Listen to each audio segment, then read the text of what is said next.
বিহারের নির্বাচনের ফলাফল কি হবে, কোন দল কত আসন পাবে, কে হবেন মুখ্যমন্ত্রী, এসব প্রশ্ন জোরালোভাবে দেখা দিয়েছে বিহার জুড়ে। আর অপেক্ষায় না রেখে ভোটের ফল ভবিষ্যৎবাণী করলেন প্রাক্তন ভোট কুশলী ও জনসুরাজ প্রতিষ্ঠাতা প্রশান্ত কিশোর।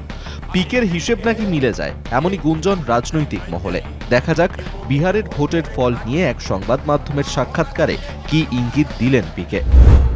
বিহারের ভোটে জেডিইউ 25টির কম আসন জিততে পারে।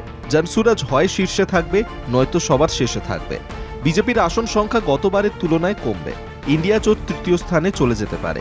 নীতিশ কুমার আর রাজ্য প্রশাসন নিয়ন্ত্রণ করতে পারছেন না। পাশাপাশি পিকে বলেন, নীতিশ কুমার হয়তো খারাপ ব্যক্তি নন, কিন্তু তার চারধারে যেসব নেতা এবং কর্মকর্তারা আছেন তারা লুটপাট করছেন। তিনি যদি চোর না হন তাহলে কে চুরি করছে? তিনি নিজে নির্বাচনে লড়বেন কিনা এখনো কোনো সিদ্ধান্ত নেননি বলে জানান প্রশান্ত কিশোর। কলকাতা টিভি।